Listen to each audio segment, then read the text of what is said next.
एक बार राजा भोज की सभा में एक व्यापारी ने प्रवेश किया। राजा ने उसे देखा तो देखते ही उसके मन में आया कि इस व्यापारी का सब कुछ छीन लिया जाना चाहिए। व्यापारी के जाने के बाद राजा ने सोचा, मैं प्रजा को हमेशा न्याय देता हूँ। आज मेरे मन में यह अन्यायपूर्ण भाव क्यों आ गया कि व्यापारी की संपत्ति छीन ली जाए। उसने अपने मंत्री से सवाल किया। मंत्री ने कहा, इसका सही जवाब कुछ दिन बाद दे पाऊंगा। राजा ने मंत्री की बात स्वीकार कर ली। मंत्री विलक्षण बुद्धि का था।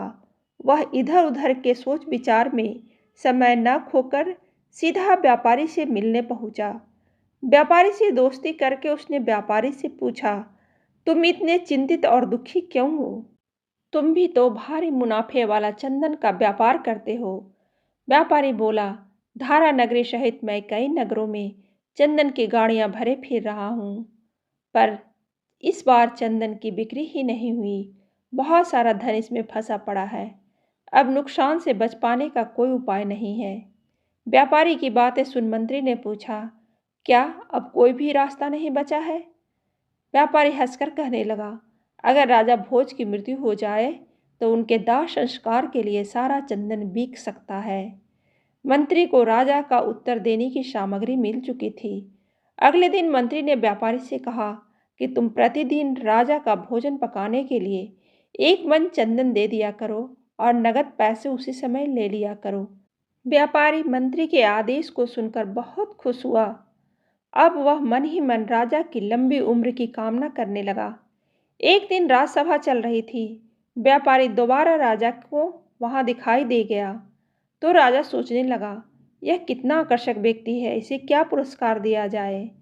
राजा ने मंत्री को बुलाया और पूछा, मंत्रीवर, यह व्यापारी जब पहली बार आया था तब मैंने तुमसे कुछ पूछा था, उसका उत्तर तुमने अभी तक नहीं दिया।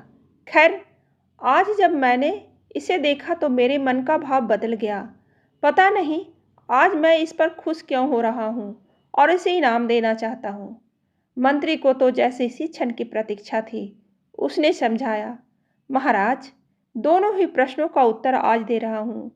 जब यह पहले आया था तब अपनी चंदन की लकड़ियों का ढेर बेचने के लिए आपकी मृत्यु के बारे में सोच रहा था, लेकिन अब यह रोज आपके भोजन के लिए एक मन लकड़ियाँ देता है, इसलिए अब यह आपके लंबे जीवन की कामना करता है।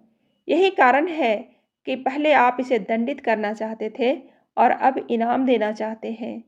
मित्रों, अपनी जैसी भावना होती है वैसा ही प्रतिबिंब दूसरों के मन पर पड़ने लगता है। जैसे हम होते हैं वैसे ही परिस्थितियां हमारी ओर आकर्षित होती हैं।